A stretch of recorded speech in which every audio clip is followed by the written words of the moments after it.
Good evening, and welcome to Clawson City Council's Tuesday, April 3rd, 2018 City Council meeting. This meeting is now called to order. Please stand for the Pledge of Allegiance and remain standing for the invocation. Pledge allegiance to the flag of the United States of America and to the republic for which it stands, one nation, under God, indivisible, with liberty and justice for all. Dear God, we come before you this evening asking for your wisdom. I ask that you would grant us peace with the decisions that are made here. I ask for our city employees, for our police officers, for our volunteers, for our fire department, and others that work to make this community a safe and flourishing place. I ask that you would grant your blessing. In Jesus' name, amen. Amen. Roll call, please. Mayor Woolley? Here. Councilmember Ayers? Here. Councilmember Milan? Yes, here. Councilmember Moffitt? Here. Councilmember Albrecht? Here. The first thing on the agenda is consideration of approving the following consent agenda. The minutes from the regularly scheduled Tuesday, March 20, 2018 City Council minutes as presented. Your Honor, I move the consent agenda be approved as listed. Support. Any questions or comments? I have a comment. You guys did a great job in my absence, as well as Victoria. Thank you very much for everybody. Roll call, please. Councilmember Ayers? Yes. Councilmember Milan? Yes. Councilmember Moffitt? Yes. Councilmember Albrecht? Yes. Mayor Woolley? Yes. The next item on the agenda is a legislative update by our representative, Martin Howerlack.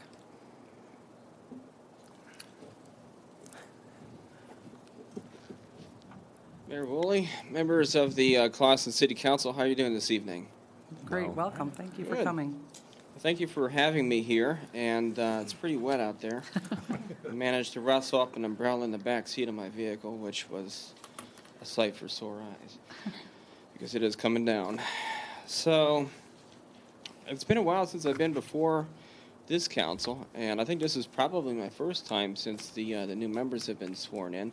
Obviously, we got a chance to celebrate your swearing in last year, and the one thing I'm going to start off with is obviously most of you folks here know Ray Watts. He continues in my office, but just to keep the theme of Ray alive, the new staff member in my office, his name is Scott Ray. So I now have a Scott Ray and a Ray Watts in my office. Amanda Gill, who was my legislative assistant, moved on to the Republican Policy Office.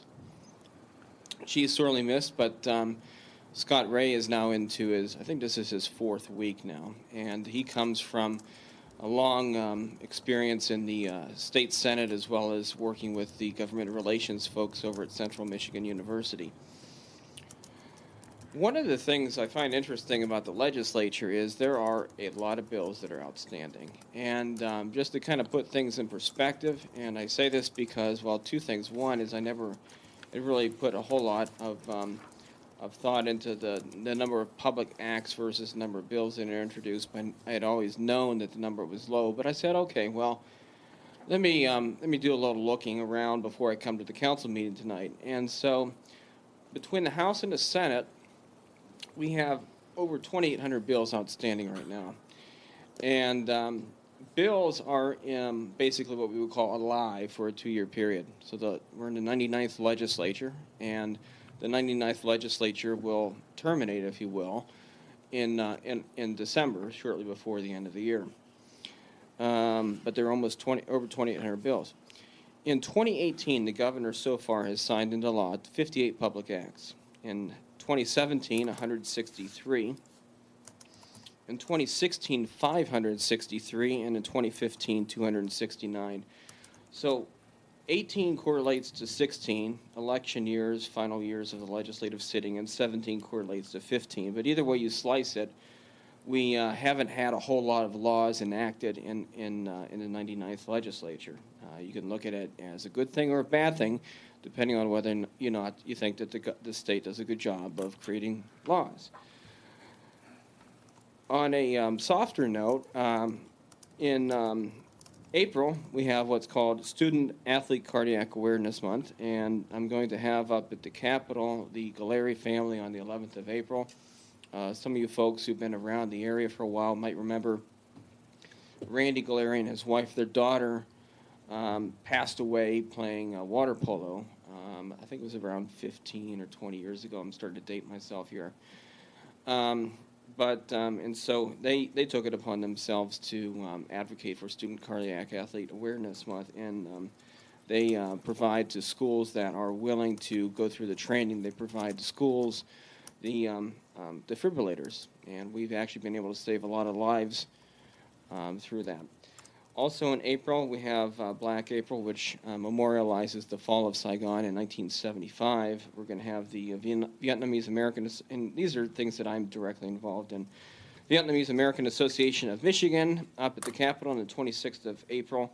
Interestingly, the local event is in Madison Heights. It'll be that weekend as well at the Civic Park over there.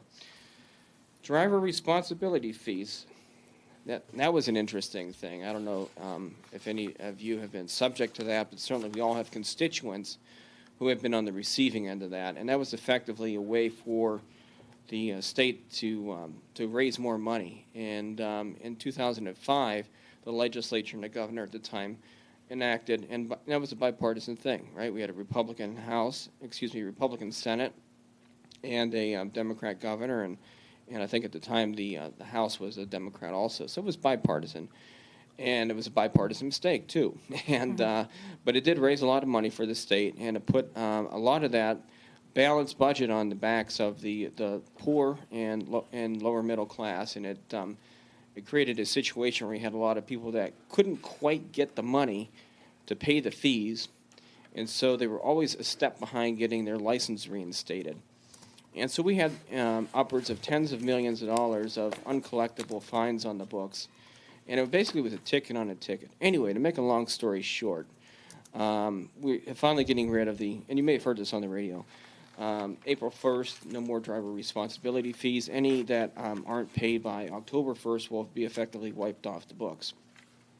Keep in mind, if you don't pay it and you're subject to having your license suspended, it's probably not a good idea to not pay it. So it's probably a good idea if you want your license, that is, because you'd still need to pay a reinstatement fee if you do lose your license. There is a website, because there's a lot of confusion about it, because there are folks that, quite frankly, don't want to pay it, and I can certainly understand why. Michigan.gov/driver responsibility leads you to a website chock full of information. On a office note, I have office hours here in Clawson. I have them on Mondays, and not every Monday, but once a month on Monday at the Clawson Public Library and Blair Memorial Library, excuse me. Troy Public Library is usually the preceding Saturday. So in the case of April, it'll be the 28th in Troy and the 30th here in Clawson. And my great appreciation to the city of Clawson and the library for having me there as well. Sometimes it gets rambunctious, but they're the folks that run the library there keep a good eye on us to make sure things stay under control. It's not I that is being rambunctious. Yeah, I'm pretty sedate. At least I try to be. Now, a couple of things that I do want to talk about legislatively. House Bill 5234, which is a bill that was brought to me by Sheriff Bouchard. It passed the House. It's sitting in the Senate now, and I introduced it. And it would allow for limited medical probation for misdemeanor crimes in the county jail. Effectively, what happens is Sheriff Bouchard has people that are arrested, sentenced to jail, of course, as misdemeanors, a year or less, and anything that happens there medically has to be paid for by the county. And so the county ends up paying for things like open heart surgery, very expensive drugs, et cetera, and it's getting bad from a financial standpoint. So two things. One is from a financial standpoint, we're honestly trying to offload that onto either the Medicaid, Medicare, or private health insurance system. And number two, look, if somebody is terminally ill or they can barely move, then why should they be in jail, especially when they're basically confined to a medical facility anyway? So that's 5234. House Bill 5374 is what I call the Clawson bill. Mr. Kingsup is familiar with the mobility devices, as many of you are too, on the roadway. Some of our friends outstate we're kind of educating them on the issue. Effectively, we're not changing anything legally. We're just superimposing the Americans with Disabilities Act onto the Michigan Motor Vehicle Code. That way, just a little piece of it when it comes to mobility devices on sidewalks. That way, if somebody wants to quickly find out what's legal and not, they don't have to go and educate themselves about this massive thing called the ADA. They can simply look and get a real quick answer as far as mobility devices. That has passed out of committee. It's waiting a vote in the House. Mr. Smith, you asked about Senate Bill 637. That is one of the 2,800 bills, and I know that one has definitely got legs to it. There's some very powerful groups that want that to be a public act this year. It came out of the Senate with flying colors. It's over in the House Energy Committee, and it's one of many preemption bills. It deals with 5G wireless and advanced communications systems. And again, I'm not on the Energy Committee, and so I haven't had a chance to kind of do a deep dive on this, but it's like a 36-page bill. I've got it here. I've got the summary also. You can also go to michiganlegislature.org if you ever want to look up any of these bills, and it's an excellent website once you tinker around in it a little bit. But the nutshell is that it preempts the state itself. It sets a statute for the state and local governments. Mostly it's going to apply to cities, villages, townships, and road commissions when it comes to using rights of way for these 5G devices. They're very small devices, and they want to put them on towers. Sometimes they will need to erect a small tower or a 24 cubic foot box that they need to install sometimes. The interesting thing is an accountant will tell you is they set these rates that can be charged for utilizing the right of way at what I consider to be somewhat low, and they're also not indexed to inflation. So at some point, somewhere between now and the future, it's going to need to be amended from a dollar value standpoint.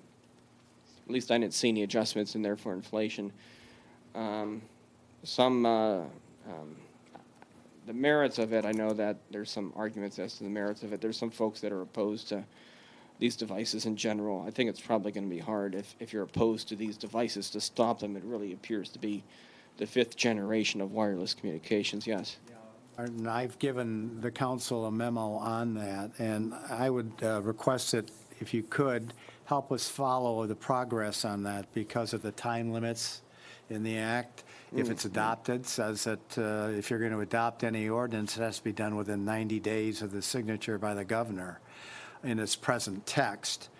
And the bill is very insightful in what it prohibits now that you used to have rights like zoning appeals, and you could issue moratoriums on applications. It prohibits moratoriums. So there are a lot of changes in it, but I think the significance is the timing because the plan I have for the council is to at least get them in the administration involved in what really this is governing and the impact of it, and then whether or not they want to develop an ordinance to regulate it. And at least from a getting involved standpoint, and this applies really to all bills, by the way, if the Clawson City Council and administration has an interest in impacting this bill, especially this, it's passed under the Senate, so Marty Nolenberg's ability to influence it right now is limited. But I'm more than happy to work on it. Likewise, if something passes the House and it's over there, then he's kind of your point person on that. So if there's something you want me to advocate for specifically in this bill, something you're concerned about, we can just understand that if I try to negotiate my way into amending a bill, I usually am going to have to commit to voting for it because nobody wants to give you something if they don't get anything in return. So keep that in mind too, but always look at, and I'm sure this applies to Senator Nolenberg as well, we stand by willing to be your partners in legislation, and so you guys can get involved early, like with this bill if you want, by just letting me know, and I can go to the committee chair even. It's still fairly early in the House right now. but I think from what I understand, this bill is moving quickly, so I wouldn't sit on it too much. And once we reconvene here next week, things are going to be moving very quickly. We've got about 2 months before we have the summer, what they call in-district work period, but everybody knows it's an election year, so not much is going to happen after the middle of June until Election Day. Anything that happens in our legislative session where we're convened after Labor Day is going to be low-hanging fruit, the stuff that passes 100 to 5 or 110 to nothing or whatever. So keep that in mind also. So if we want to influence bills, and that would also apply to the budget too. The budget's going to be passed sometime between the final part of the budget will pass and be signed into law by the governor probably by the 10th of June. And the sooner we can speak up on anything that may be of concern to us, the better. The budget itself, for anybody who's not kind of been on the city council dealing with kind of what the state throws at you, the House and the Senate passed their bills, and the governor's already done his presentation. In the House and the Senate, the committees will report their bills to the full House and the Senate. House and the Senate will vote, then we'll send our bills to the other chamber. Typically, the way it goes is we go through the motions of voting down their bills, send them to conference committee. And when something comes out of conference committee, there's absolutely no opportunity to influence it at all. So the earlier you are in the process, the better off you're going to be. And so I guess I've talked a bit, and there's obviously a lot else that's happening up there, a lot of things I'd like to see happening between now and the end of the year. But I'll see if you guys have any questions. Well, first of all, Representative, I want to say thank you for going to bat for us in December in Lansing when we were kind of blindsided by the pension bond sunset that caught us off guard. And I know you put us in contact with some people there in Lansing, and you spoke with some people, and you helped us, and we're continuing on the path toward bonding for the pension. So I appreciate that very much. There was a collective group in the House that had significant concerns with the bills as they were being advanced to the floor of the House, and I was surprised at how quickly the tide changed, if you will, and we got what we got. And I think we got more of a carrot than a stick. There's a bit of a kind of a warning shot, but it's not the whip that it was going to be. It was going to be one heck of a whip before. It was going to be very punitive, and I think that the state has created a model where now it's more collaborative with local units of government, where we can help identify problems and help create solutions. And I think it's going to be best for everybody. But the cities that are truly not getting their house in order, and Clawson is not among them, because obviously you guys have been proactive, and you just have some residual effects that you're trying to manage, and I think you're doing a good job at it, and I think the state does too. But there are communities in this state that are really have been sticking their head in the sand for too long. And one way or another, they're going to have to pay the piper. And with the economy being in pretty decent shape, relatively speaking, it's a good opportunity for communities to use this as a time to get their house in order. Those that don't are going to really be regretting that they looked this time of the gift horse in the mouth, so to say. Thank you. Mary, I got to ask you about this insurance that they're claiming they're going to charge everybody. Now, is that something you can stop or what? So you're talking about the 190, the $190 assessment that the Michigan Catastrophic Claims Association Yeah, for announced everybody. for this year. Yeah, the thing about that is that the MCCA, which is part of our auto insurance system, for the and that's for basically the backstop for the amounts over, I think it's $540,000, that exceeds the personal injury protection that the insurance companies themselves are allowed. So it's basically a industry-wide risk pool, if you will.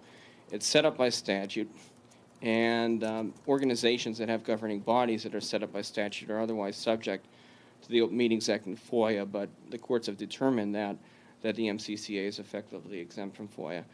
And so there's a lack of transparency and accountability there. And I know that they have financial statements they release, but actually getting to assessments, when you have a pool of assets like this, it's no different than a pension plan. And so you need to have third parties being able to go and review data. And nobody knows why they basically give out these numbers by fiat. And you might remember when Governor Engler was governor, that he basically forced some legislation through the House and the Senate to unilaterally reduce the MCCA fees, and they can do that statutorily. But there's not a whole lot of supporting evidence that's out there, whether it goes up or down. And it should be determined based on some metrics that are not readily apparent to the general public, is what I'm getting at. And the governance structure of it is such that it's controlled by the insurance industry, which, it's probably a good thing to have a lot of insurance people on the governing body, but it would be better off to have some additional folks in there from the general public and from other elements of government to give it a better balance and to have some more accountability there. But the short answer to your question is there's nothing I can do. It's a governing decision by the MCCA. There are an endless number of solutions out there that have been offered in the House and the Senate, and they will continue. But the ideal solution has yet to come because it hasn't reached fruition. Thank you. So 2 questions. First, you said if there's any topics that we would be interested in pushing for in the budget, money for our roads. So, what does the landscape look like that for the opportunity for grants or additional funds for road repairs and upkeep and maintenance and fixing and stuff? Okay, big pictures. I have serious reservations about the state, and for that matter, country's infrastructure. I have concerns about the long-term viability of our fiscal health in the state with the way the budget is currently set up. I think we're fine as long as we don't hit a recession, and recessions are inevitable. I think that politically, that last $175 million that we did a couple weeks ago, that's going to be, other than that which is statutorily set up through Act 51, and we might be able to put some shekels together in a budget, but I don't think that you're going to see much more than Act 51 money and the $175 million that we passed. And that $175 million means $7 million for the Road Commission of Oakland County. It means $564,000 for Troy and $72,000 for Clawson. It's better than nothing, but the roads are falling apart, and a lot of our infrastructure is. I got a windshield that's a mess to prove it. Road Commission was working on I-75 when I was going to Lansing, and they had some rocks that rained on my windshield. It's something that every time I get in my car, I get frustrated about. So I think that, I'm fiscally conservative, but by the same token, I understand that you need to protect your assets. And I think that unless we change the way we develop this state, because we're always going out to these undeveloped areas, which means we have to create something where there isn't something, and we abandon perfectly good infrastructure. Our metropolitan region, over a 25-year period, doubled its footprint, and the population increased by 6%. You go to SEMCOG, and they've got all sorts of data to show this stuff. And you spread out this population, and everybody wants something without having to pay more taxes. Now we have twice as much infrastructure per capita that we don't even need, and it's falling apart, and nobody wants to pay for it. That's the problem that we've got. And so we either need to stop developing this way, or we need to realize that we need to pay higher taxes and fees as a result. Or the third option, which is kind of what's happening, is things fall apart. So Troy, as you guys may know, came out of the recession. They had a whole lot of money in their basically money that they didn't know what to do with. They could either reduce their taxes or they could spend it on things. And so they decided to spend about $10 million of basically property tax money, over $10 million of property tax money on roads in the city. And so, if you go up there and you see a lot of new roads, or they did a lot of slab replacement, there's a big difference when you cross over into Sterling Heights, for example. But we're like Troy's like a drop in a bucket. Troy and Clawson are a drop in the bucket in the whole state, and we can't just drive in Troy and Clawson. So we need good roads in the whole state. So it's my long-winded way of answering a simple question. I don't have a whole lot of hope this year, and I knew this question was going to come up, and I was thinking about it, and I've been thinking about it because I get frustrated because the roads are really, really bad, and we are kind of resigned to Act 51. So at this point. $73,000 for Clawson is all we can expect to see. Well, that's the new money. Okay. That's the new, I shouldn't say new money, that's additional money. In other words, that's the windfall, so to say. 175 million statewide that went in that otherwise wouldn't go in. We had the, I think it was in 2015 when we passed the roads package, and that had a multi-year phase-in. So obviously this next budget year, which begins October 1st, is the next year of that multi-year phase-in. And but there are some trapdoors there too, financially, from the budget standpoint, that I think in the future a legislature is going to have to fix. There's some fiscal drags out there, but I don't want to beat a dead horse on this. The gist of it is that there's some structural issues that I have with the budget that doesn't allow for the flexibility we need to spend money on infrastructure like we do. Okay.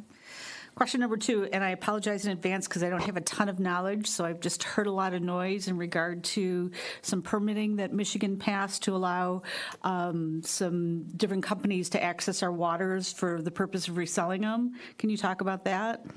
Other than the decision that came out the other day, I was a signatory to a letter opposing it. So, I mean, you're talking about the expansion of Nestle Waters. Yeah. And over there by Big Rapids. And so there's a pretty significant increase in water withdrawal. And it wouldn't be an issue if they just sold the bottles of water in the Great Lakes Basin. The reason why it's an issue is because we have a Great Lakes Compact, which says we're supposed to keep Great Lakes water within the Great Lakes Basin. And obviously they're going to ship that outside the Great Lakes Basin. You don't have to go too far into Wisconsin or Ohio to get out of the Great Lakes Basin. That's what the issue is. There's also some water quality issues and the ability of local folks to use well water too, because it reduces your water level, so you have to dig deeper. That's part of the issue, and that's all I can say. I know they went through somebody made a comment, I think it was yesterday, that we don't make policy decisions based on public input or something like that. And I know what they were trying to say, but it was a really lousy quote. And they were trying to say that what they really meant to say is we make decisions based on science, and we take public impact, and that's part of it, but at the end of the day, we make decisions based on science. But that's, as you and I both know, that's kind of a debatable point, too, the science of this. But the decision's been made, and it looks like there could possibly be some court action going forward. But other than that, it looks like Nestle is going to be ramping up that operation. Okay. I have one. First of all, I'd like to say thank you for your presence in the Clawson community. You do a great job of making yourself out there, and along with your staff, they're very friendly and they're enjoyable to be around, and I appreciate your taking the time to do these kind of things. My question is, given this is that unique year, that it's an election year, and your capabilities are somewhat limited, what will you be focusing on throughout this year and hope to accomplish? So I have, let me just give you some perspective. The reason why I ran for elected office in the first place, and for that matter, the first time, was because I love this marketplace of ideas that we have. The fact that anybody can stand up for an election and be elected to a public body. I think it's fascinating that you can basically become what you want to become in this country, and it's something that we should all be proud of. And so that's the perspective that I come from. And the longer I'm in an elective office that is dominated by partisan identity, if you will, and let me, before I go too far, at least put an asterisk there and let you know that if you've never been to the Capitol and you have a perception of what happens like in our nation's capital, it's not at all like that up in Lansing, because you have people that come from all over the state, whether it's Western UP,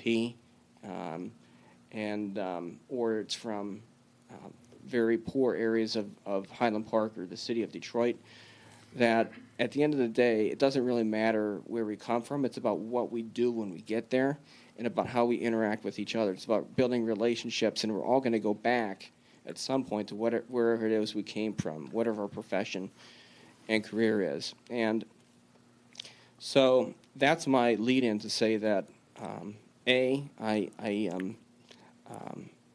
have a great dislike for partisan politics, and especially these days when it seems like there's a certain group in both parties, by the way, that will judge somebody without even meeting them based on whatever affinity they have from a political party. And I think if we do that, then we're going to miss some incredible relationships. And some of my best allies in the legislature are Democrats, okay? And some of my most formidable opponents are Republicans in the legislature. And my goal through the end of the year is I've got a lot of really good public policy. I mean, I'm involved in some pretty major stuff. You may have heard some about Raise the Age, which is about how we treat youthful offenders who commit crimes. Do we send them to prison, or do we send them to a juvenile facility? Do we try to rehabilitate them, or do we just say, too bad, you're suffering a life of crime?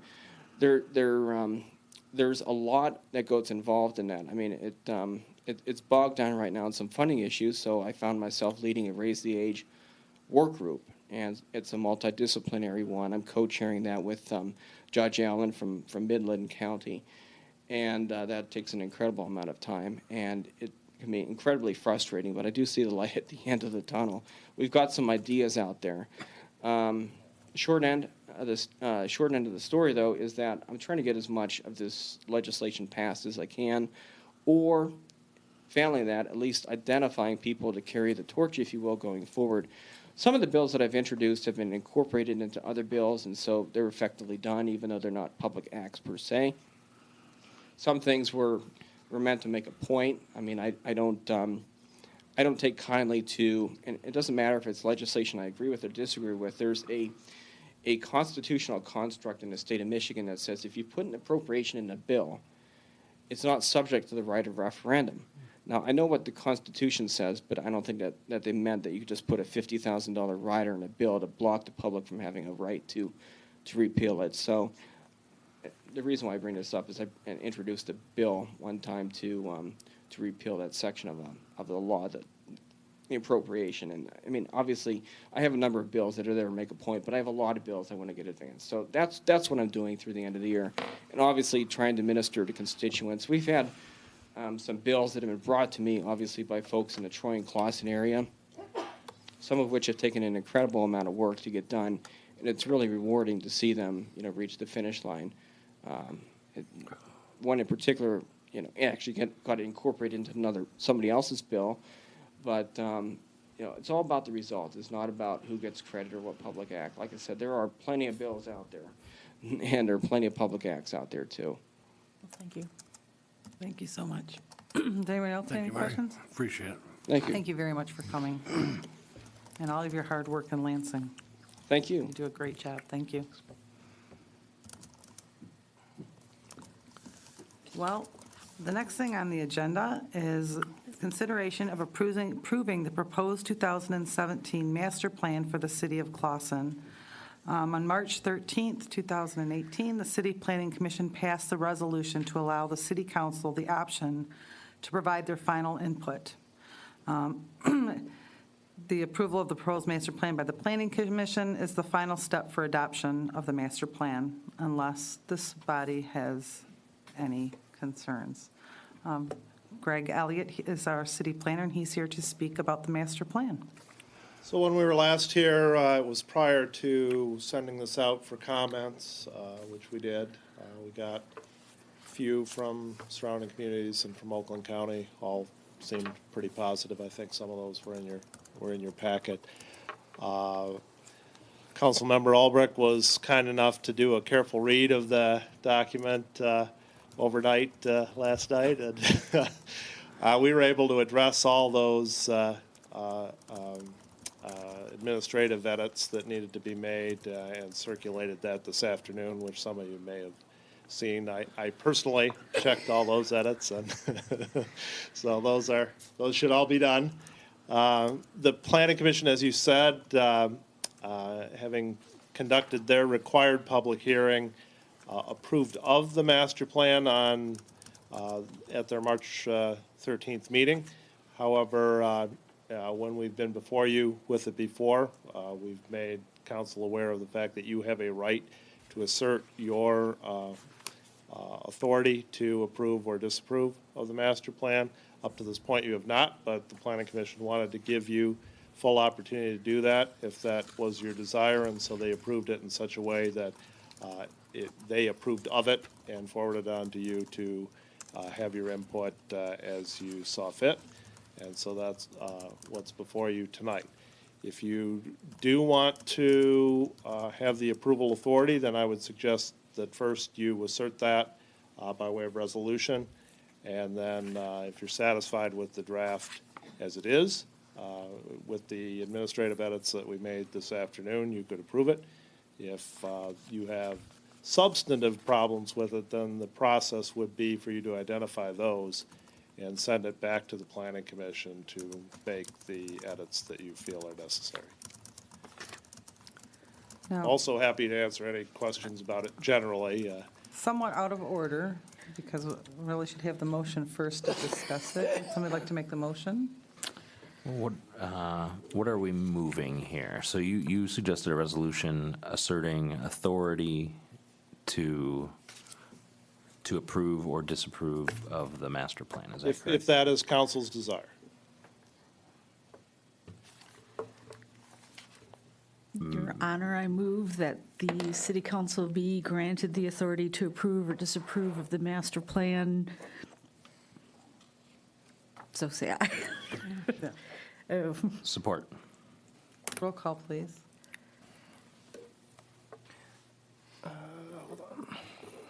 Councilmember Milan? Yes. Councilmember Moffett? yes. Councilmember Olberg? Yes. Mayor Woolley? Yes. Councilmember Ayers? Yes. Comments and questions? Okay, so here are my questions. Okay. So before I was on the council, I sat in those seats there like these lovely people. And I heard oftentimes there would be discussions, specifically when they were talking about the mixed-use zoning stuff. And when there was opposition to some of the things that were said, the argument was, well, it's consistent with the plan. Or it's consistent with the spirit of the master plan. That's what we said we wanted to do in the master plan. I heard that on a regular basis. And so when I read it, I'm not as good as a wordsmith as Matt is, so I tried to, having had read the old one, tried to see if there was any difference in the spirit of what we're looking for the city between the two plans.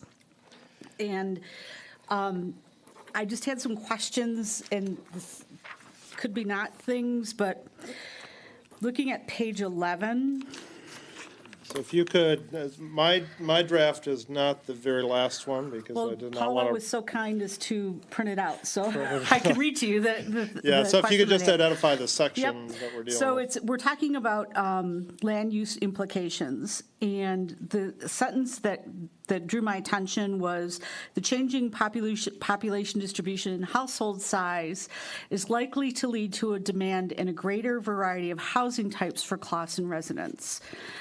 And I know that there's a lot of discussion about some different proposed structures and new innovative ideas. And I guess my question is, what impact does having a statement like that have on our pushing back on allowing maybe structures or things that we consider too innovative or too progressive for the spirit of the city? So a couple of things. A fundamental premise that the Planning Commission had in developing their policy was sort of that the neighborhoods are sacrosanct, right? They were working essentially in the main corridors in terms of proposing new land uses along 14-Mile Road, particularly West 14-Mile Road, where they have indicated in here an intention to have a mixed-use zoning district, and then also on Main, particularly South Main, kind of connecting the area that was planned through the downtown master plan with the BRD2 district to That's at the very south end of Main Street. So some of the discussions that you may have heard of when council was taking up the downtown zoning district changes and about the consistency with the master plan related to that plan, the downtown master plan, which was adopted some years ago. Okay. And is already in effect and is incorporated in here only by reference. But the same thing will be true then going forward should this plan be approved. So it makes recommendations for a new zoning district to be created along West 14 Mile Road, for example. That would be a mixed-use zoning district, kind of modeling its mixture of uses after what the downtown zoning districts allow, in sort of maximum flexibility and the potential for both multifamily uses as well as a variety of commercial uses in that area. And so this statement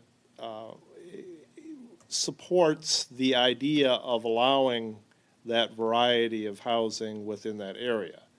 Now, that district hasn't been written yet, of course, right? And so this is the policy is that we will create in the future a mixed-use zoning district that will be added by text change to the zoning ordinance, and then ultimately that area would be rezoned to allow for those sorts of uses along West 14 Mile Road. This came up also with council, with prior council. Mayor Lubes was very strong on the fact that there's just a hodgepodge. If you were to look at the zoning map of that area right now, you'll see office district next to B1 district, next to B3 district, next to multifamily district, and really there's no logical distinguishing features that would lead one to have that mix of zonings along there, right? The area is basically all the same once you leave downtown and until you get out to the Westgate district, which is on the west end of 14 Mile Road. There aren't distinctions that would justify those differences. And so the policy that's set forth in the future land use plan that's contained in the master plan document is to have one sort of unifying zoning district along there. And as I say, to a lesser extent along South Main as well, that's indicated. So that statement is meant to support the opportunity for other types of housing in that area. But when you write your zoning districts or zoning district that will implement it, you'll have the ability to define what that would be, right? It doesn't mean, so I assume that coming to your mind is perhaps the container housing project. And, that did not fit really into any of the zoning districts that we have right now. And so when they were coming before you, and the reason they were coming before you is because they wanted to proceed as a planned unit development, which would have allowed them to sort of write their own zoning district for that property. And which process requires a lot of upfront work on their part and investment in plans, because you basically start out with a site plan. And so likewise, it would be unlikely that something as novel as that would be allowed by right by any future zoning district, right? Those are going to be on a case-by-case basis like that was. Would it be an impediment to us saying that, or the council's position, that we don't want to entertain writing new zoning when this sort of suggests that we want to write new zoning? Do you know what I'm saying? Yeah, so the policy here is clearly to create, and there's an implementation section in this of the tasks that are intended to bring the goals of the master plan to fruition. And it is clearly in the intent to create a mixed-use zoning district for that area, that's for sure. Now, what that district ultimately says when you create it, you're the legislative body, you get to decide what it says. But that is the policy that's contained in here right now. That's right. The second question I had, and I appreciate that, that's a good explanation. The second question that I had was on page 55, and there's the mention, I guess, there's the mention of medical marijuana facilities, indicating that, 44% of the resident or respondents are in favor of them, 42 are opposed. I guess I'm just trying to understand the reason that's included in here. We thought it would be an interesting survey. That's a survey. That's in the appendix, which is the survey that we conducted online. And so we thought it would be an interesting survey question to understand the population's perspective, given the fact that Medical Marijuana Facilities Act was coming down the pike, which it ultimately did pass, and it's a reality today. So we included it as a survey question. I don't think there's anything in the plan itself which jumps off from that point, right? That says, oh, because a slight majority favor them, you should have them. Nothing says that. I guess, again, my concern is it being used against us in opposition to anything. Yeah, there are no policy statements in here, I don't believe, that reference that finding. And by the way, I don't think, given how close, the opinions were on it, you can really say one thing or another about it, right? It's Within just, the margin of error. right. I'm just curious, who created that survey? McKenna did. Okay, if I might, the medical, there's a statement about the medical marijuana, just explaining the results of the survey question in the body of the plan itself, not in the appendix. So there may be something in the appendix. It's actually, the appendix is not included with the distribution of the master plan, but. Oh, it should be. Yeah. It's on page 55 that I was referencing. Right. Yeah, I'm looking at it. Yeah, It's there in the was a body summary of yeah, the survey in the body itself, but yeah, as you say, it's just a summary of the results. Were there any other questions? Did you have some, Councilwoman Milan? I don't have any questions. Howie? Good. Did you have any questions? Oop, I'm done. Comments? I read over all that. Madam Mayor, I move the proposed 2017 master plan for the city of Clawson, replacing the current master plan, which was adopted in 2009, be approved, Including your Support. edits. Support. including the administrative edits that were made today and distributed. Again, support. Roll call, please. Councilmember Moffett, Yes. Councilmember Ulrich, Yes. Mayor Woolley, Yes. Councilmember Harris, Yes. Councilmember Milan. Yes. Motion Thank you. carries. Thank you Thank very you. much, Thanks Mr. for the Howie, hard for your work. time. The next item on the agenda is consideration of the second reading and adoption of an ordinance to amend the Code of Ordinance, Chapter 18, Businesses, by adding a new article for massage therapy, providing the licensing and regulation of such services and businesses and determination of expectations from such licensing. Right, Madam Mayor, members of the council, this comes back to you in the modified form. As you recall, in Section 18152, subsection 6, it referred to the fact that there was a reference to certain designations in the Michigan Health Code.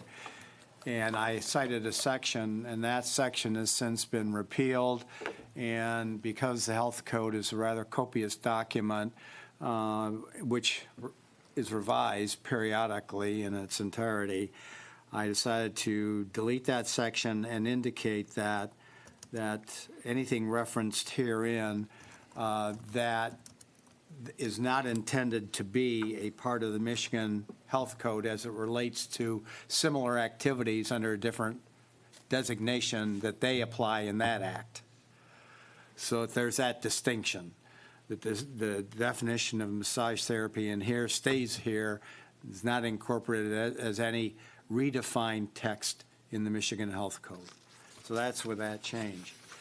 The other substance that was significant was that of home occupation.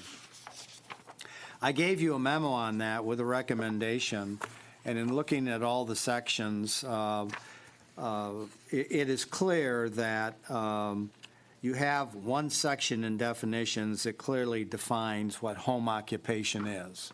And it has, by that definition, certain strictures that come into play. Now, home occupation is also referenced in other ordinances within the text of the code, specifically dealing with R1 and R2. And there's one other section in which that same reference is made. But when you go into the text of those sections, they then refer to home occupations as defined by and the subject of the provisions in sections 34, 481, which sets forth the criteria that apply. So it seems to me that from an administrative standpoint, it's up to the building official to determine if someone wants to have a massage operation in a single-family residence in an R1 or a multiple in R2, that it becomes an administrative matter. As long as they meet the requirements of the definition, then they can do it. My question was, those meeting the criteria of the definition, is, again, I guess, leaving it to the building official to determine that. I just was concerned about unknowing residents, because this really has become a new Well, yeah. occupation that people are pursuing, and part of educating our residents on what they can and can't do. I don't want them to end up with a ticket or a violation from our building department based on their, I'll say stupidity, but lack of knowledge would be a better way to put it. Well, again, as I said, you have the definition already in the text of your land development code. So the observation should be made, I think, that you might want to consider is either changing that definition or else requesting an administration report on what the difficulty would be in having the application of a home occupation in massage apply in a certain instance. In other words, what problems would the building department perceive to exist if an application were to come in, and what issues might be created that they might perceive as a result of the definition. So I think you want to first determine from a standpoint of administration whether that definition allays the concerns you have, or whether it enhances them, or whether it should be changed. They've got to issue the license in that instance, and I think their input would be important in it. So if we wanted to do that, we should probably send it back to administration and Well, you have can that- adopt this and just have it in place now, and then refer to administration further investigation regarding the home occupation issue and the concerns you raise, and have them give a report. But at least you have the ordinance adopted and in place so that you have the protection that you want to give against other activities that you're trying to prohibit, which you do not have now.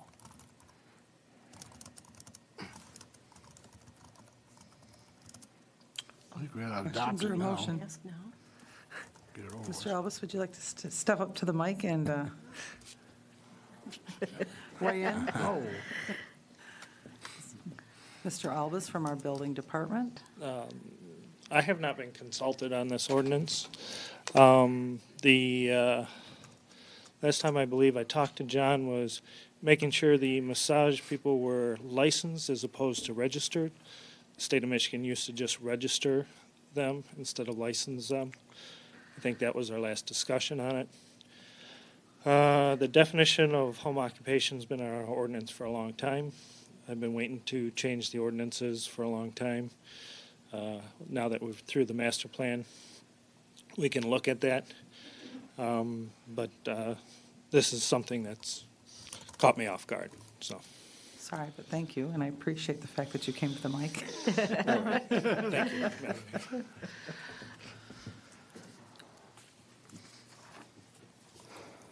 Your Honor, I move the proposed ordinance to amend the Code of Ordinances, Chapter 18, businesses by adding a new Article 4, massage therapy, providing for the licensing and regulations of such services in business, and determination of exceptions from such licensing to be entered into the second reading and adopted.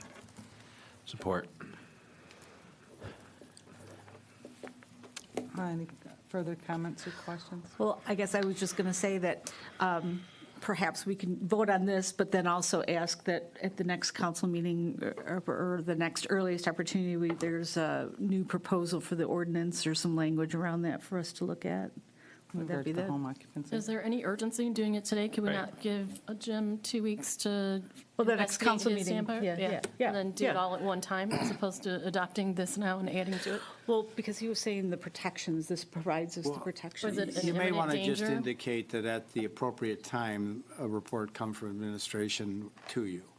I guess, I mean, the building department is fairly responsive on things that are directed to it, so I think you'll get it probably, but I don't know what their schedule is or your agenda for the next meeting.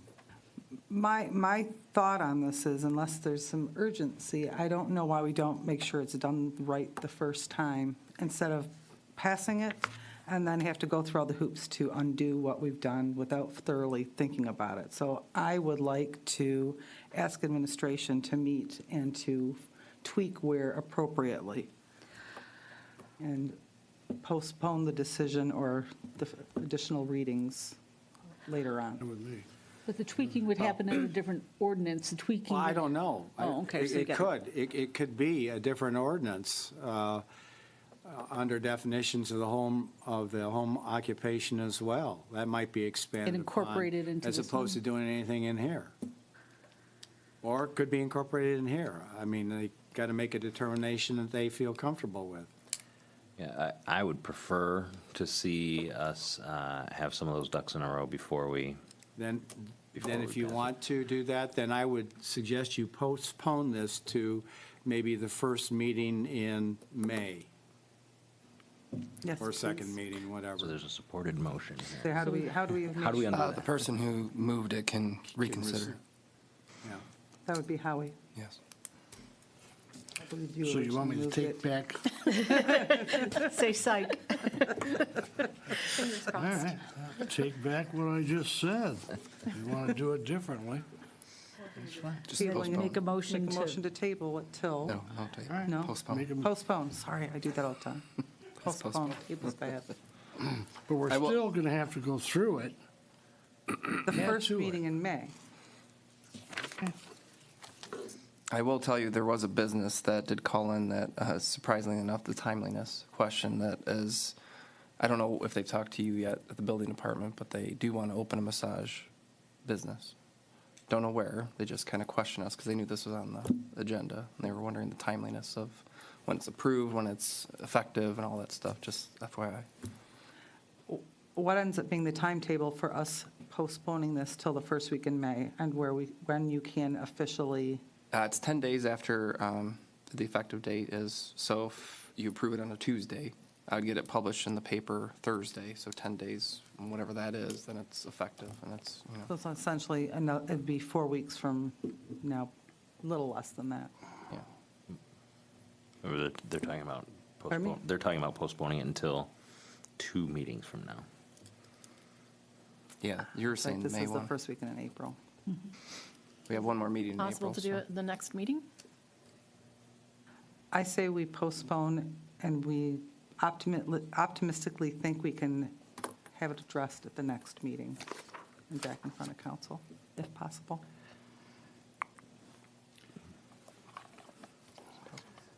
If you postpone, you have to postpone to a certain date. Yes, the 17th would be the next April. meeting. right? April 17th. Yes, please. Do you need a motion to that effect? Mr. Parliamentarian? Do we need a motion to postpone? Madam Mayor, I move we postpone the second reading of this ordinance until April 17th. Support. Roll call, please. Councilmember Albrecht? Yes. Mayor Woolley? Yes. Councilmember Ayers? Yes. Councilmember Milan? Yes. Councilmember Moffett? Yes. And that item has been postponed until our April 17th meeting.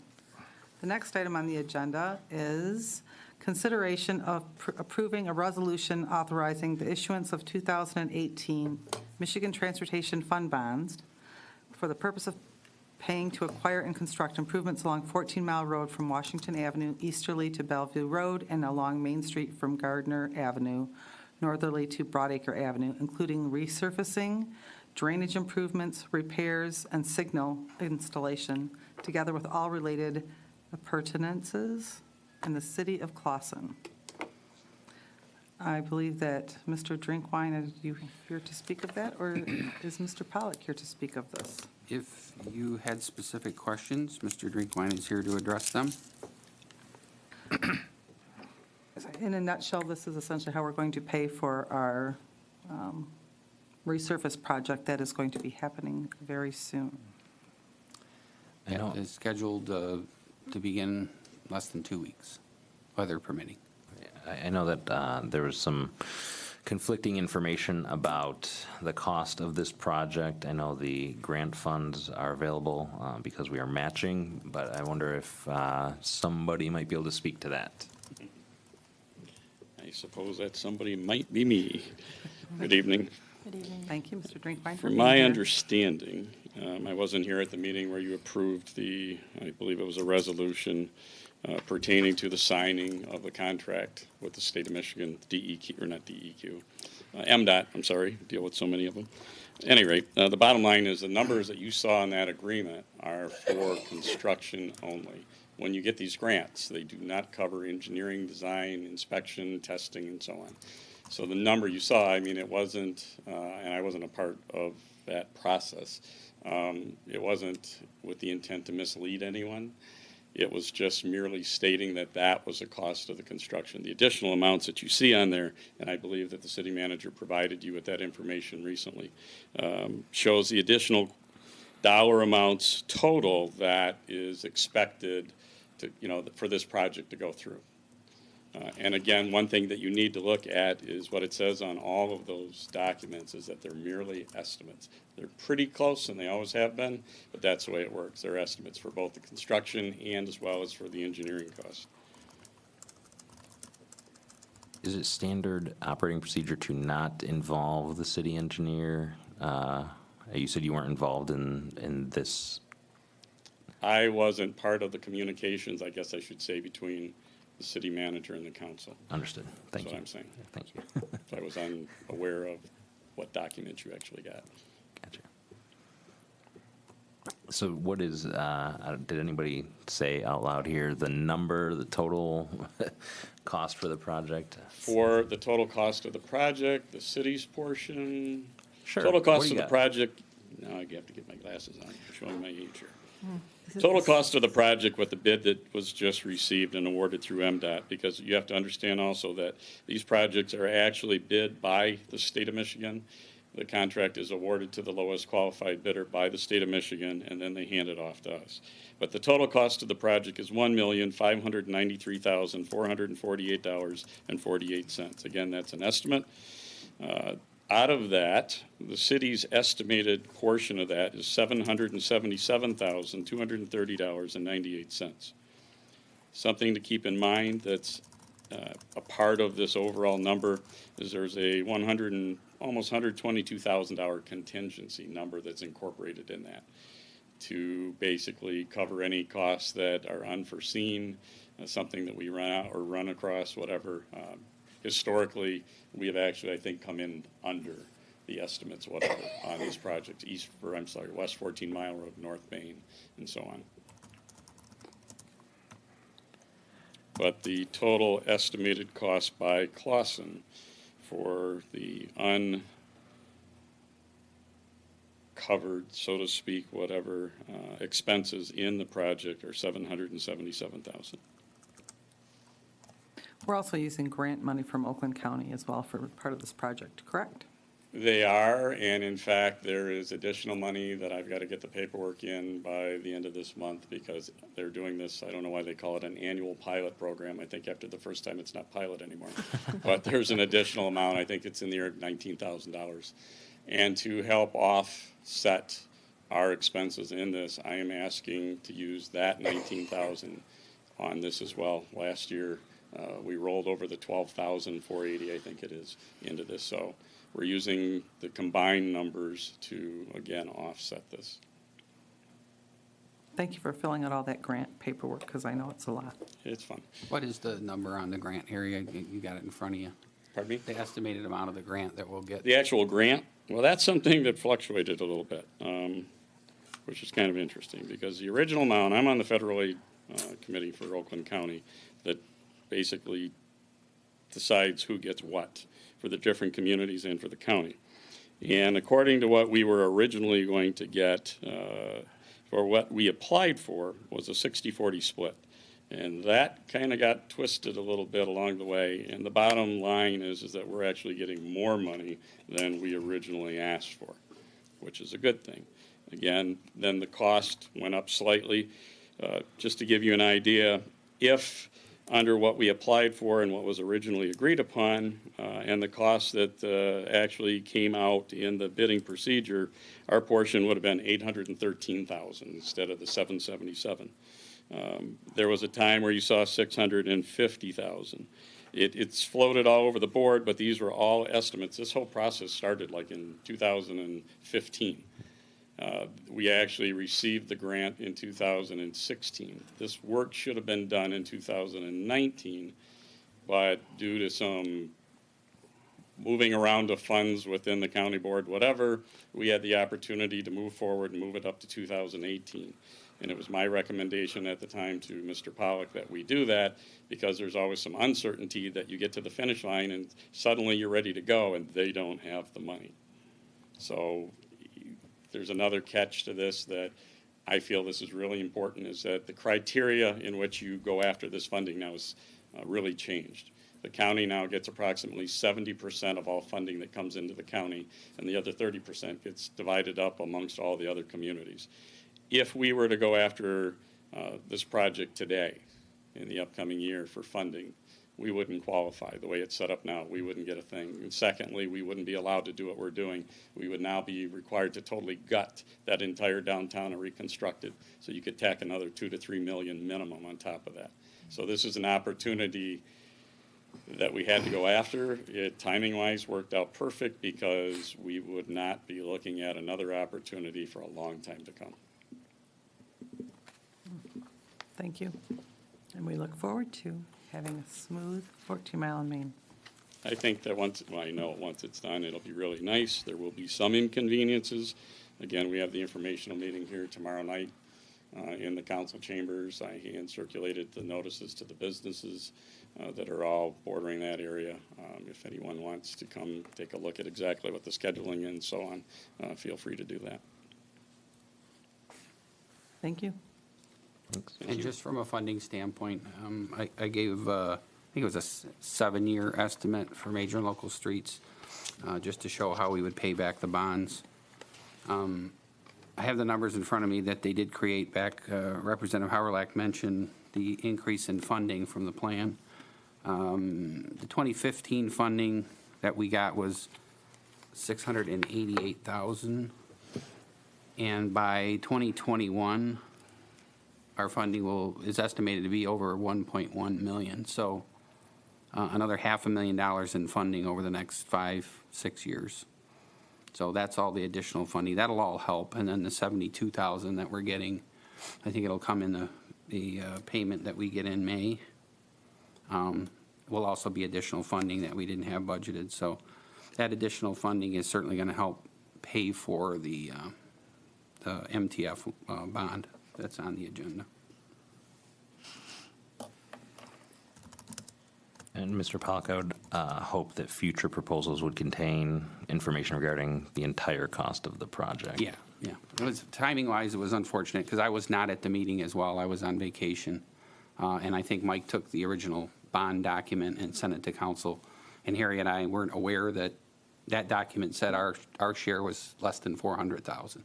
So obviously it was a big shock to council when he said, no, our share is closer to $800,000. So I apologize for that information that you got, although pertinent to when we originally submitted the grant, was certainly not all encompassing of our costs. So Madam Mayor, I move the resolution authorizing the issuance of 2018 Michigan Transportation Fund bonds, limited tax general obligation for the purpose of paying to acquire and construct improvements along 14 Mile Road from Washington Avenue easterly to Bellevue Avenue and along Main Street from Gardner Avenue northerly to Broadacre Avenue, including resurfacing, drainage improvements, repairs, and signal installation, together with all related appurtenances in the city of Clawson, be approved, and to authorize the mayor and city clerk to execute the agreement. Support. I guess roll call, please. Mayor Woolley, Yes. Councilmember Ayers, Yes. Councilmember Milan, Yes. Councilmember Moffett, Yes. Councilmember Albrecht. Yes. And the motion carries. The next item on the agenda is consideration of approving a resolution to adopt a debt management policy for the city of Clawson. And part of this is being taken care of because of our pension bond that we're planning on going after, and the state treasury looks kindly on this, and it allows us to keep our AA, our AA status rating. So this policy covers all of City Clawson's borrowings, including all City of Clawson funds and all debt, which will require the commitment of future funds. The purpose is that the city recognizes that borrowing money is at times an essential and cost-effective method of alternative financing needed to fund projects and carrying out its mission. The city recognizes the importance of managing the level of indebtedness in a manner which is both responsive to public trust and consistent with the city's principles of sound financial management. And the statement of policy is that the city shall exhibit purposeful restraint in incurring debt. The city shall strive to achieve and maintain the excellent bond rating of A+ or better for its obligation, which facilitates favorable borrowing costs. And the city will follow a policy of full disclosure in all financial reports and official statements issued for indebtedness.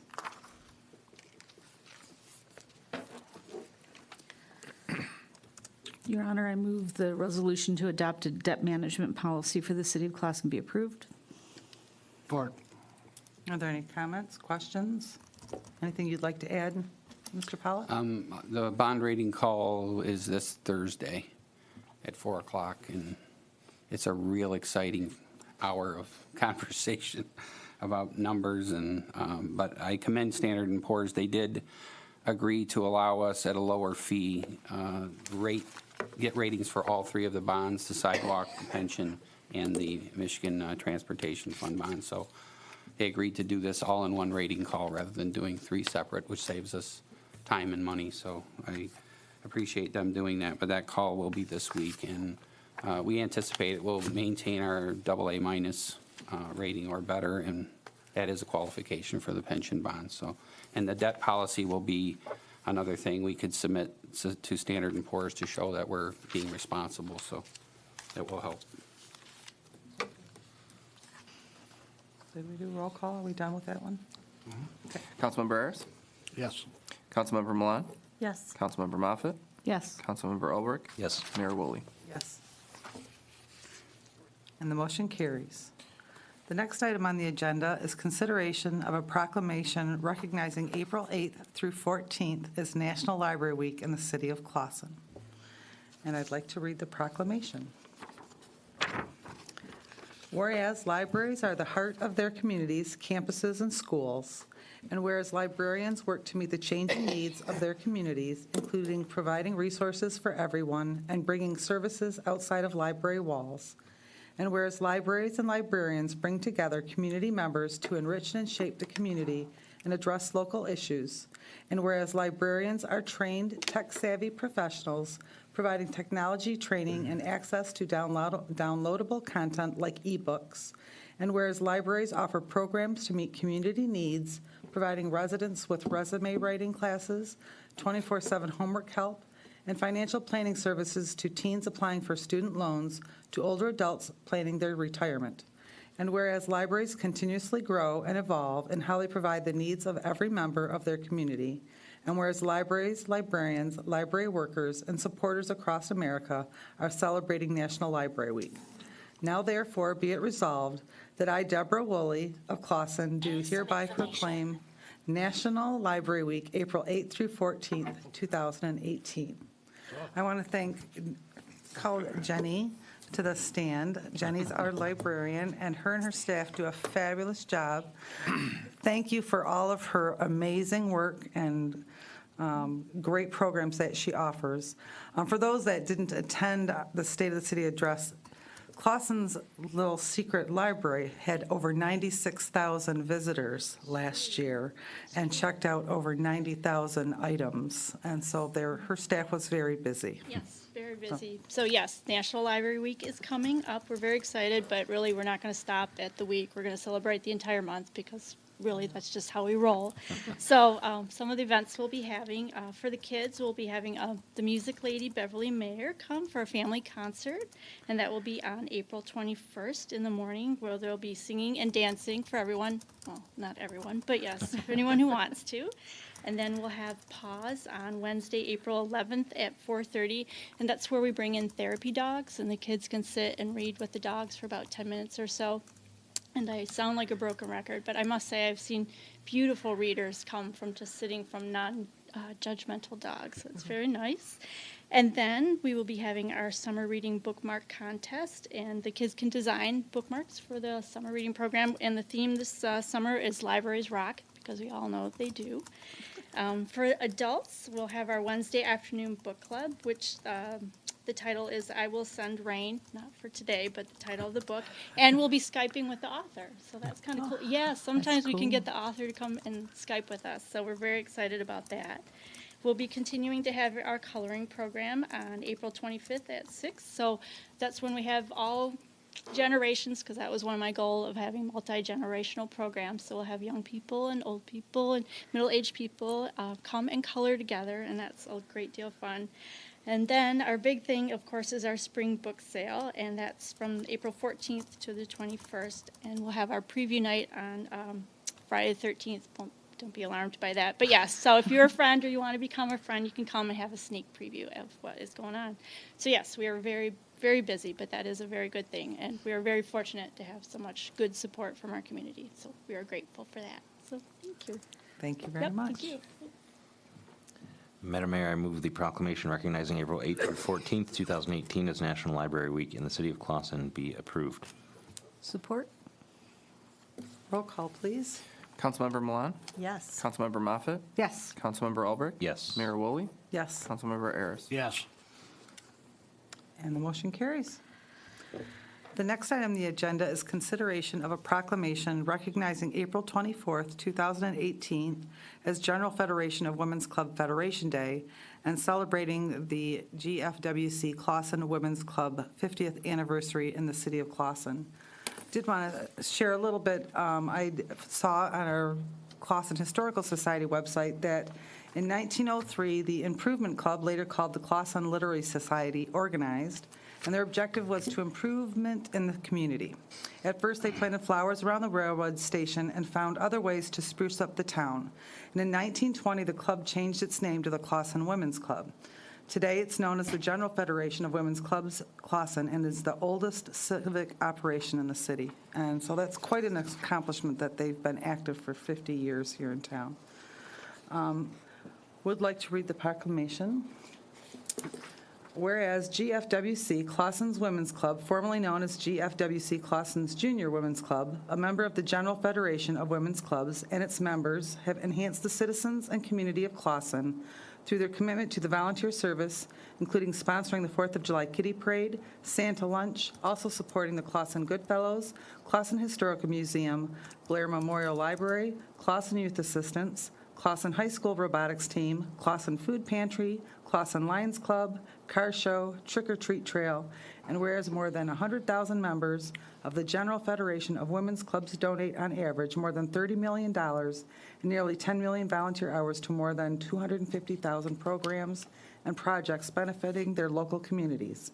And whereas GFWC and its nearly 4,000 member clubs in all 50 states and more than a dozen countries are all at the forefront of grassroots community service, providing crucial support to cultural, educational, health, and legislative issue of importance to women, children, and families throughout the world.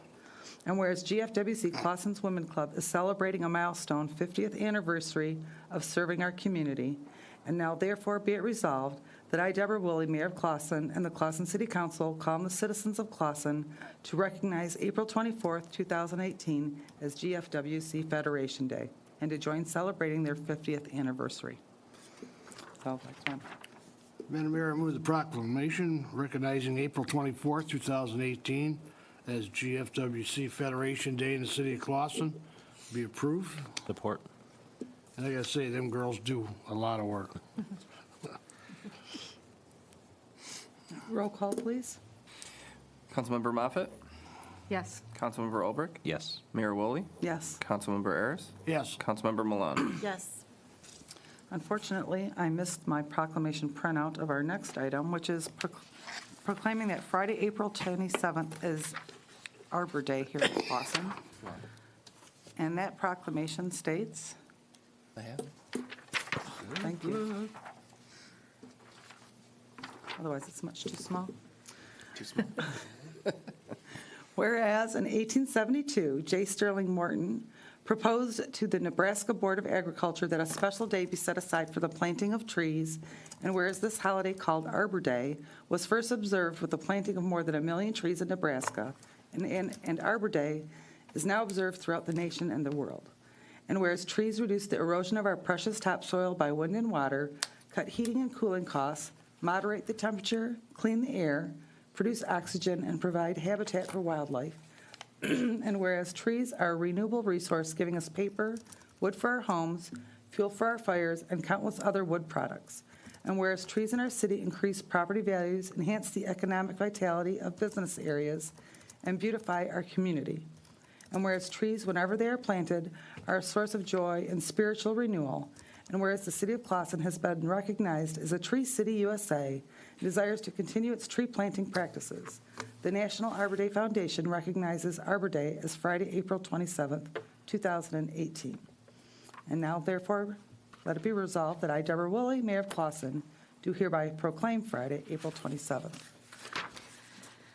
Mayor, I move the proclamation to designate Friday, April 27th, 2018, the National Arbor Day, and that as a commitment to our community observance of Arbor Day, we encourage all citizens to celebrate by planting and caring for trees in Clawson be approved. Support. Roll call, please. Councilmember Olbrich? Yes. Mayor Woolley? Yes. Councilmember Ayers? Yes. Councilmember Milan? Yes. Councilmember Moffett? Yes. And I'd like to invite our Parks and Rec Director, Kathy Leanhouse, up here to talk to us about the goings-on in regard to the celebration. Thank you. Every year, we try to do something to celebrate Arbor Day. It's not always specifically planting trees, although we encourage our residents to do that whenever possible. And we also have the opportunity at our parks to add trees every year, and sometimes people do that as a memorial to a loved one or something. They can have a tree planted at the park. But what we're doing this year is we've joined with our wonderful library, and the Parks and Rec Department has donated some funds to the library to purchase books specifically about trees. And the library has been generous enough to set up a special display this year that they're going to kind of carry through the month of April along with their celebration and Arbor Day.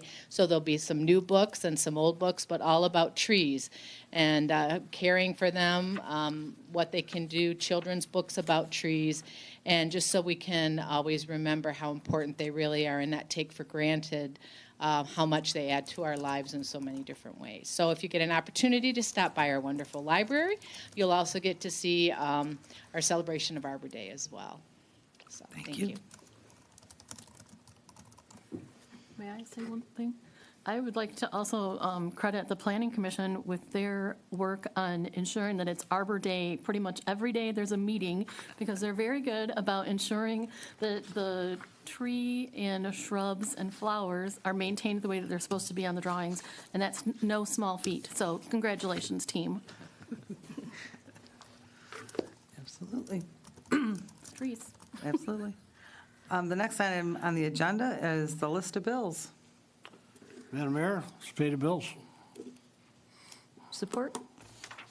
Were there any questions on the bills? I have just a couple, if I might, Mr. Pollock. Check number 80185 to Interstate Billing Services regarding a Ram clam shovel for $1,988. Can you expound on that? Yeah, that was the cylinders on the 2005 backhoe and front loader had to be replaced. And they, rather than, one was leaking and one was shot and it wasn't properly lifting, so Doug had the mechanics replace both cylinders, and they're obviously quite expensive, so they replaced both of those cylinders. Thank you. I did also notice that there's over $500 in petty cash reimbursement.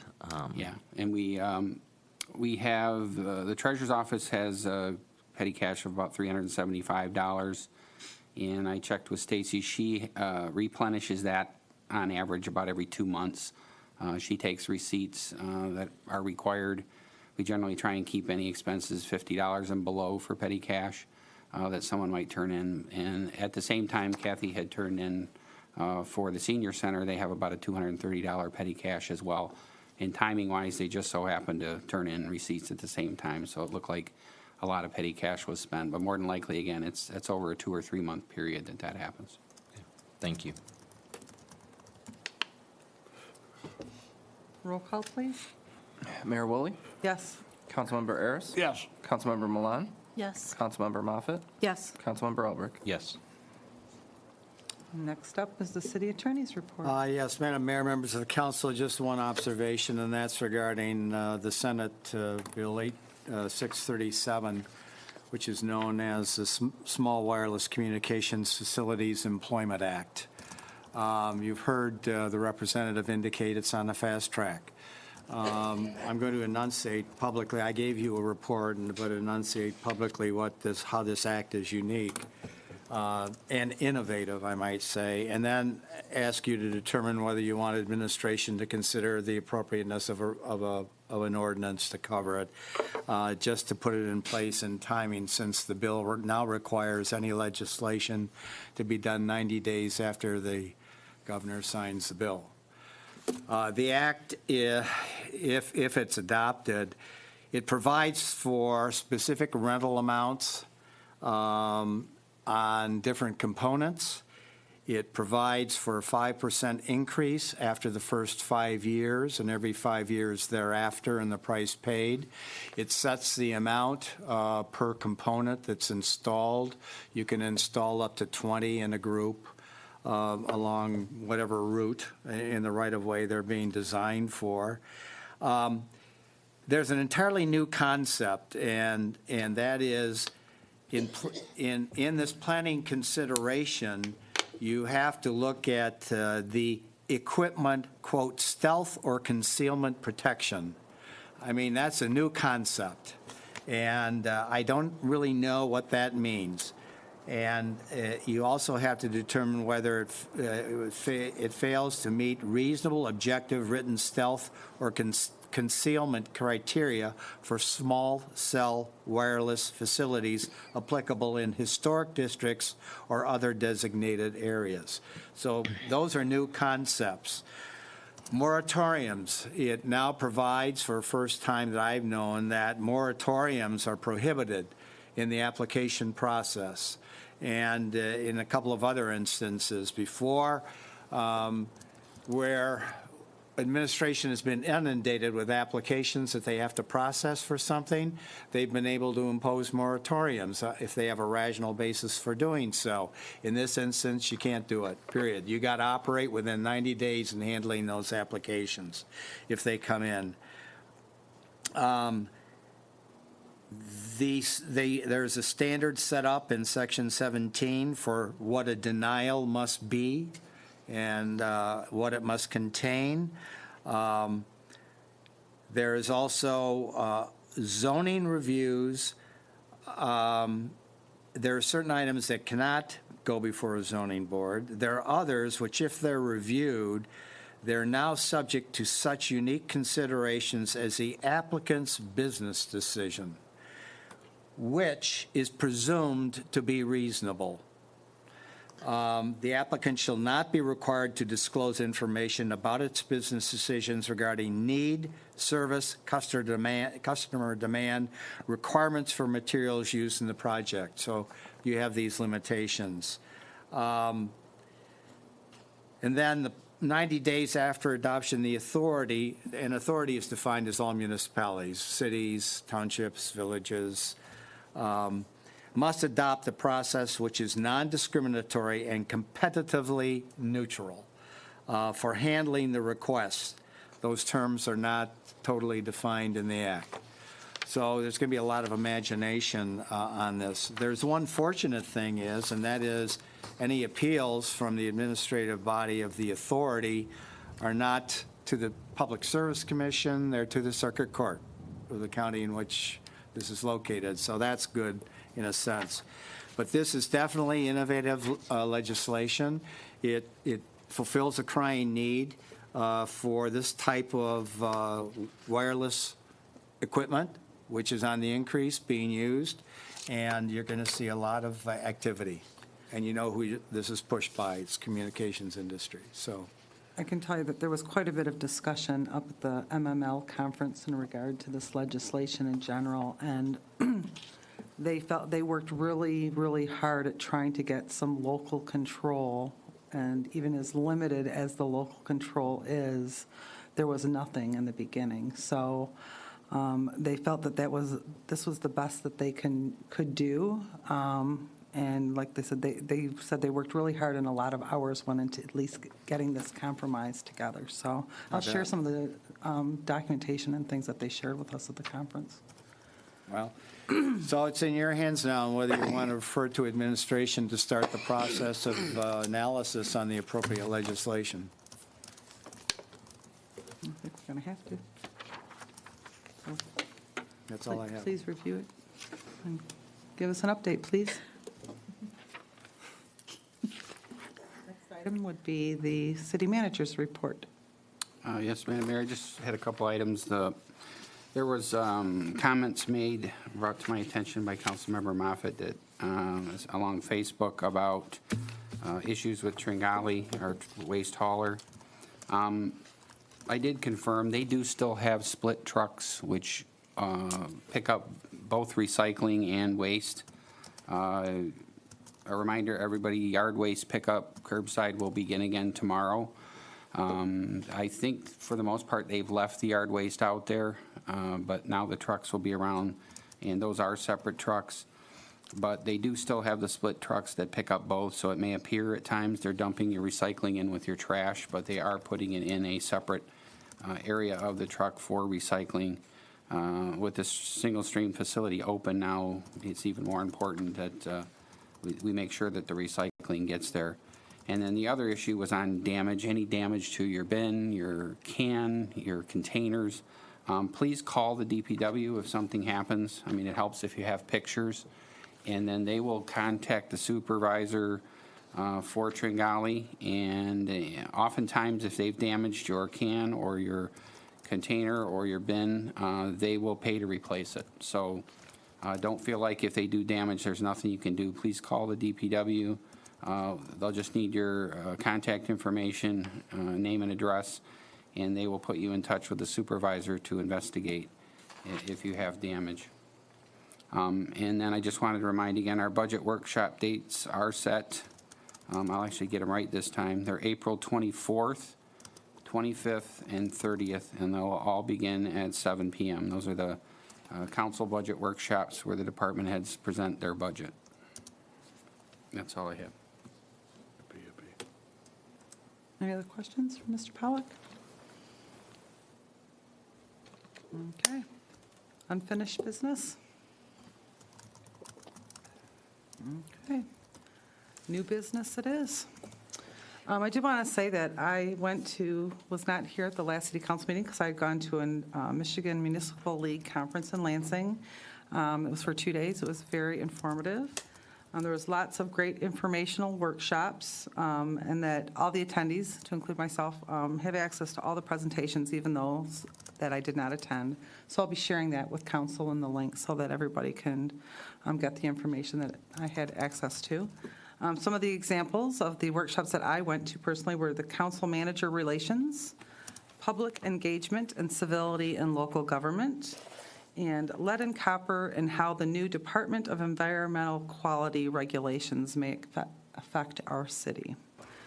So I just wanted to share that. It was a great opportunity, so thank you for everyone to allow me to go. As Mr. Drinkwine mentioned earlier, that there is an informational meeting notice regarding the 14 Mile and Main resurface project. That's here at City Hall at 7 o'clock tomorrow evening. So if you want to be in the know and find out everything that's going on about this upcoming project, please come here to City Hall at 7 o'clock tomorrow evening. On Saturday, we have the Tables of Treasures, the indoor garage sale, from 9 a.m. to 2 p.m., and that's at Hunter Community Center. And there's some treasures and all sorts of food and baked goods. There is no fee to attend, so please go over and support our senior center at Hunter. As our librarian mentioned, the book sale is at the library is April 14th through the 21st. And you can preview the book sale on April 13th from 6:30 to 7:30. And you have to be a friend of the library, so be ready to purchase a membership so you can get first dibs on all the good books. In addition, there's going to be a presentation, UFOs in Michigan, and the registration started yesterday, and the program is April 30th from 6:30 to 7:30. The Historical Museum is sponsoring a presentation, Woodward Avenue, the All-American Road, and you can come listen to Caitlin Donnelly discuss how Woodward Avenue went from an Indian trail to an All-American Road. That's Wednesdays, April 18th at 6:30 here at City Hall, and you should call 248-588-9169 to register. However, the program is free. Let's see, let's do these in the right order. It's the Swing into Spring Auction and Dinner for the Chamber of Commerce event, and that's April 20th from 6 to 10 p.m. over at the Club Venetian. Lots of fun. There's drawings, raffles, really good dinner, and you can, tickets are $50 and include dinner, beer and wine, and a drawdown raffle. So please contact the Clawson Chamber of Commerce if you're interested in attending that. The Clawson Senior All-Night Party is having a fundraiser. It's a Clawson pub crawl, and that's Saturday, April 28th. It's $15 per person. You can pick up a T-shirt at the Eagles from 6:30 to 7, and you begin the crawl around downtown establishments. You can order forms and pick up information at the Clawson High School. So it's no later than April 1st, but I'm sure they'll make special exceptions. And finally, we have the City of Clawsonite at Jimmy John's Field, and that is sponsored by the Clawson Youth Assistance. And any resident will receive $4 off any grandstand tickets. And so there's a promo code, and the single game tickets go on sale March 26th. So that's all I have. Anyone else? I did want to mention, Madam Mayor, if you can't make the informational meeting on the project tomorrow evening, Dave has graciously agreed to record it and put it on VOD. So. Thank you, Mr. Ouellette, for that offer. I have a couple things. For tomorrow, will 3 of you be there? Because if you are, then it is a meeting. So I'm just curious. I was planning on attending. I will not be. I was planning on attending. Okay. Is there a third? I'll be there. What's that? I will. You will? Okay. And then the other thing, just to reiterate, moving forward, you want to bring back mobile food truck, special events ordinance, massage ordinance, home occupation, possible. And I just wanted to reiterate that we have a lot that's going on, and that I intend to bring forward Tentatively, 2, maybe 3 charter proposal language things for the ballot for August. So we'll see where I'm at. It's either going to be for August or for November. I'm working on it with all these other things that are going on. Just wanted to forewarn you about some of those things. So just things that were past projects that kind of been putting to the wayside, and now we're going to move forward with them just to clean up the language. So just want to give you that FYI. Thank you. Thank you. Anyone else? Oh, the floor is open to public discussion. No one? We have a full house tonight. I thought somebody would come up to the microphone. I guess public discussion is now closed. Madam Mayor, I move that we adjourn. Support? Roll call, please. Councilmember Ayers? Yes. Councilmember Milan? Yes. Councilmember Moffitt? Yes. Councilmember Albrecht? Yes. Mayor Woolley? Thank you, everyone.